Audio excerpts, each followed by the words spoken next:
네, 안녕하세요 여러분. 가을바람입니다. 오늘은 디파이에 대해 알아보도록 하겠습니다. 디파이 총정리 시작해 보시죠. 그래서 디파이란 무엇이냐? 우선 디파이는 DEFI, 이제 Decentralized의 D, Finance의 파이가 와서 탈중앙화 금융을 뜻합니다. 그리고 디파이를 이해하려면은 이더리움의 스마트 컨트랙을 기반으로 하기 때문에 이더리움의 스마트 컨트랙이 뭔지 먼저 공부를 해보겠습니다. 이더리움은 다 아시죠? 비트코인의 뒤를 잇는 제2의 암호화폐입니다. 그래서 스마트 컨트랙이 무엇이냐? 비트코인은 이제 가지지 못한 기능인데 이더리움은 블록 크기를 비트코인보다 키워서 if 조건문을 넣을 수 있도록 설계를 했어요. 그래서 만약에 서울 시간 내일 오후 6시에 양천구에 비가 100mm 이상 내릴 경우 A 계좌에서 B 계좌로 1 이더를 송금한다. 내리면이니까 if 조건문이죠. 그래서 이거를 탑재시킬 수 있는 거예요. 그래서 이 계약은 만약에 성립될 경우에 이더리움 프로토콜에 의해서 자동 집행이 됩니다. 그래서 금융기관이나 이런 중앙인증기관의 개입이 필요 없기 때문에 스마트한 계약이다 라고 해서 이더리움의 스마트한 계약해서 스마트 컨트랙이라고 불러요. 그리고 이것을 기반으로 이제 앱은 다 아시죠? 어플. 내 D가 붙은 Decentralized Application에서 탈중앙화 어플이 이제 스마트 컨트랙을 활용해서 많이 나오고 있습니다.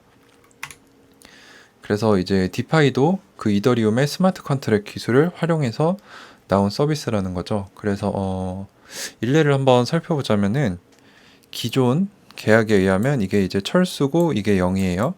그러니까 철수가 차를 팔고 싶어요. 차를 팔고 이제 영희가 차를 사고 싶다 할 경우에는 기존 방식으로는 중개자가 있죠. 제3자가 소유권 이전을 보증해주기 때문에 철수가 이제 차를 넘기고 영희가 돈을 주는 거죠. 그래서 이 제3자를 통해서 물건과 돈이 왔다 갔다 한다. 근데 스마트 컨트랙트의 경우에는 첫 번째로 이제 철수가 어떤 조건으로 차를 팔 것인지 그거를 이제 스마트 컨트랙에 정의를 하는 거예요. 스마트 컨트랙에 정의를 해서 뭐 자기 차고 빌린 차고에 넣어놓고 스마트 락커로 잠궈버리는 겁니다. 그래서 이제 이 차량에도 블록체인 주소가 있고 스마트 컨트랙이 있고 스마트 락커는 이 스마트 컨트랙이 작동을 했을 경우에만 성립이 됐을 경우에만 작동을 하는 거예요. 근데 이제 영희가 만약에 뭐 인터넷 플랫폼을 통해서 철수의 컨트랙을 발견을 했어요. 마음에 든다. 내가 이 차를 사야겠다. 하면은 그 철수의 컨트랙트에 이제 사인을 하는 거예요. 나 하겠다.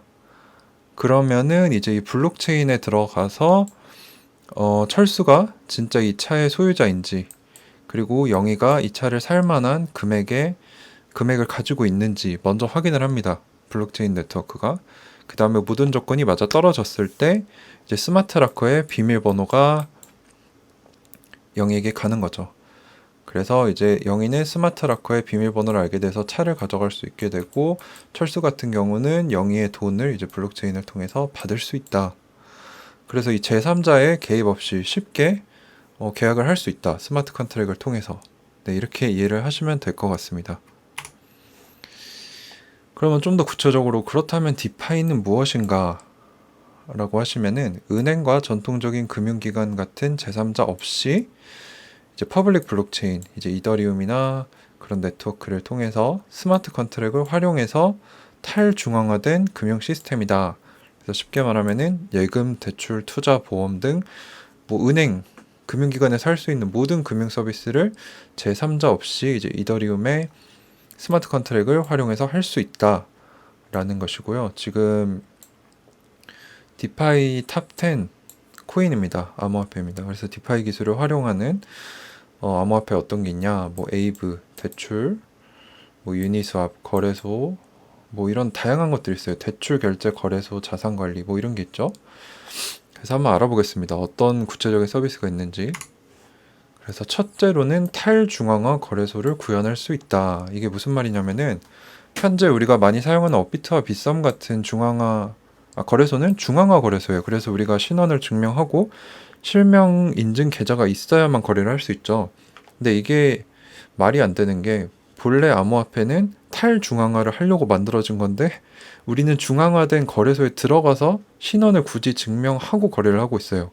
근데 암호화폐의 의도는 익명성을 보장하는 거죠. 그래서 이게 차후엔 없어질 것이다.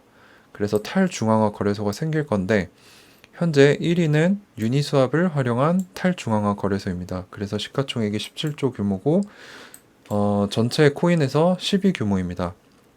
그래서 중앙 시스템이나 이런 거래소 없이 유니스왑 어플 그리고 유니스왑을 통해서 상품에 투자가 가능하고 이런 토큰 간의 교환도 가능합니다. 그래서 실명 계좌가 필요가 없고 거래소를 거치는 게 아니기 때문에 개인과 개인 간의 거래를 할 수 있고 또 되게 좋은 점이 판매하는 사람이 보통 수수료를 거래소에 내잖아요. 내는 게 아니고 수수료를 받습니다. 0.3에서 1% 정도. 왜 받냐? 유니스왑이 이제 중앙화된 거래소가 아니기 때문에 유동성 확보하기가 어렵다고 해요. 근데 거기에 이제 내 코인을 지급을 함으로써 유동성을 제공했기 때문에 오히려 보너스로 수수료를 받는다. 그래서 유니스왑이라는 탈중앙화 거래소가 있는데 구체적인 사용법은 이제 구글에 유니스왑 뭐 탈중앙 거래소 유니스왑 이렇게 치면은 나오더라고요. 스텝 바이 스텝으로 굉장히 쉽게 나와요. 그래서 별로 어렵지 않습니다. 그리고 전문가들은 이제 장차 이 중앙화 거래소인 CFI가 탈중앙화 거래소로 바뀔 것이다. 왜냐면 그게 암호화폐의 본래 목적이니까 그렇게 얘기를 하고 있더라고요. 다음은 이제 디파이로 뭘 할 수 있느냐? 대출입니다. 그래서 에이브라는 코인이 대출에 활용되고 있는데 시가총액은 5조가 조금 넘고 전체 시가총액은 28위 정도 됩니다. 그래서 어떤 은행 역할을 하느냐? 내 코인을 예치해서 이자를 수령하거나 이자를 내고 다른 코인을 대출받을 수 있다고 합니다. 근데 이제 개인 간의 대출이 아니고 이제 내가 뭐 이더리움을 넣으면 그 이더리움이 모여있는 이더리움 풀에서 대출을 하기 때문에 이게 금리가 정해져 있는 게 아니고 수요 공급량이 어떻게 되느냐에 따라 이자율이 변동된다고 해요. 그래서 올해 5월 기준 예치된 자산이 150억 달러, 17조 원이라고 합니다. 아마 지금은 20조 원이 넘을 거로 예상이 됩니다. 8개월 만에 13배의 가파른 성장세를 보이고 있다.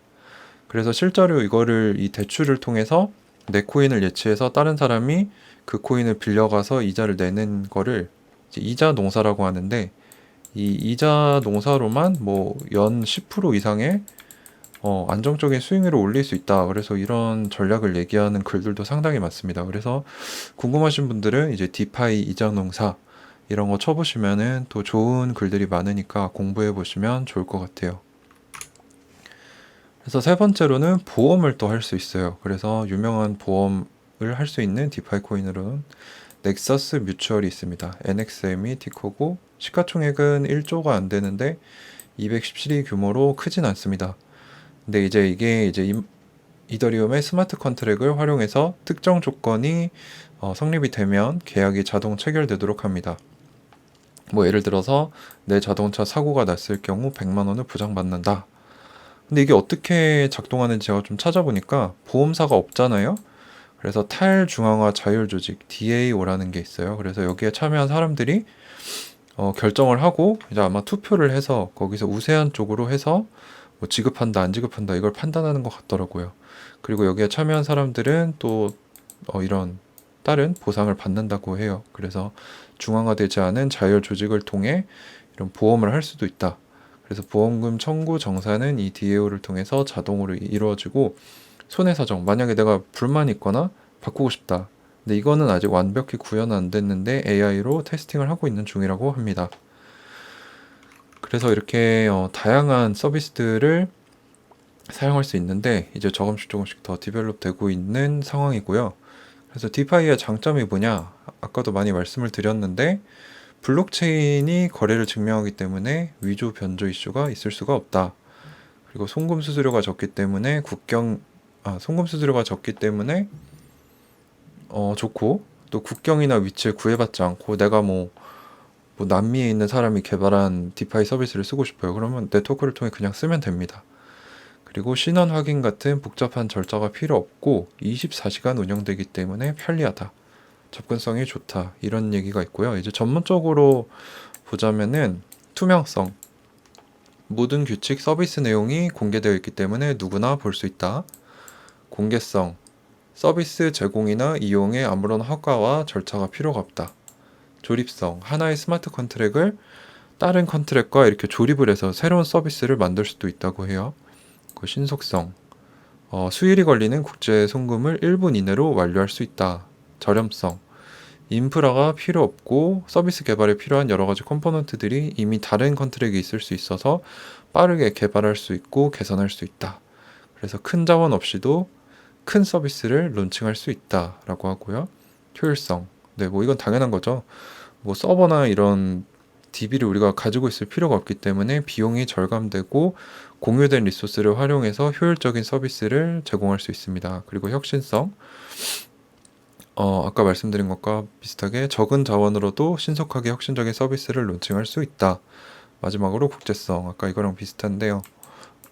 국경을 초월하는 글로벌 서비스를 통해서 국가적 규제가 존재하는 전통 금융기관과의 경쟁에서 전략적인 우위를 가질 수 있다.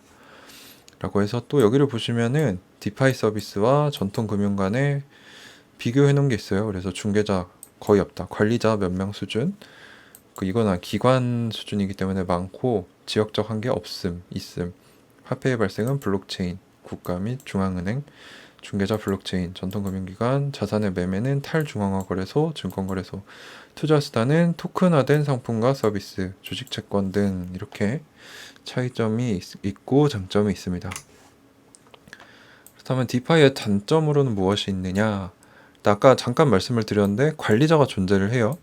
관리자의 키라는 게 있습니다. 그래서 컨트랙트의 중요한 구성을 수정하거나 스마트 컨트랙이 보유하고 있는 자금 관리에 사용되는 기능에 접근할 수 있는 권한을 가진 키인데 이게 만약에 이걸 가진 사람이 악의를 품거나 악의를 가진 세력에게 넘어갈 경우에는 대형 사고가 벌어질 수 있다고 하고 실제로 최근에 그런 사고가 있었다고 합니다.